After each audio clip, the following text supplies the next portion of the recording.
బులెటిన్లో breaking news చూస్తున్నాం. ముఖ్యమంత్రి రేవంత్ రెడ్డి అధ్యక్షతన సచివాలయంలో తెలంగాణ కేబినెట్ సమావేశం కొనసాగుతుంది.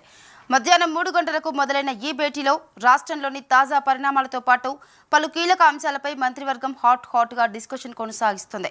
కాళేశ్వరంపై హైకోర్టు తీర్పు, ఆర్టీసీ కార్మికుల సమ్మె, ప్రభుత్వంలో విలీనం అంశాలపై చర్చిస్తున్నట్టు కూడా తెలుస్తుంది.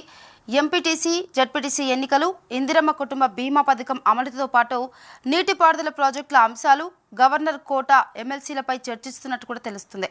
అలాగే ఫిట్మెంట్, పెండింగ్ యాసంగి ధాన్యం, మొక్కజొన్నల సేకరణపై కూడా కేబినెట్లో చర్చ జరుగుతున్నట్టు కూడా తెలుస్తుంది.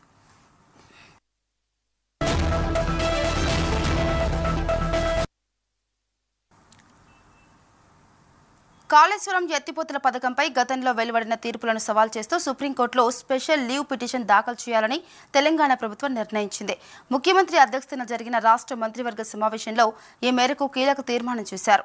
ప్రాజెక్టుకు సంబంధించిన సాంకేతిక, న్యాయపరమైన అంశాలను అత్యున్నత న్యాయస్థానంలో బలంగా వినిపించాలని ప్రభుత్వం భావిస్తుంది.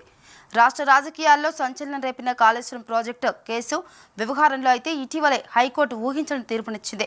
ఈ కేసులో భాగంగా ప్రధాన ఆరోపణలైతే ఎదుర్కొంటున్న బీఆర్ఎస్ అధినేత మాజీ సీఎం కేసీఆర్కు హైకోర్టులో భారీ ఊరట లభించిన విషయం తెలిసిందే. ఘోష్ కమిషన్ నివేదిక ఆధారంగా కేసీఆర్పై ఎలాంటి చర్యలు తీసుకోవద్దని కూడా కోర్టు తేల్చింది.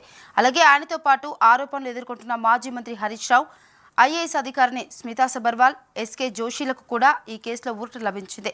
ఈ క్రమంలోనే హైకోర్టు తీర్పును సవాల్ చేస్తూ రాష్ట్ర ప్రభుత్వం సుప్రీంకోర్టును ఆశ్రయించనున్నట్టు తెలుస్తుంది.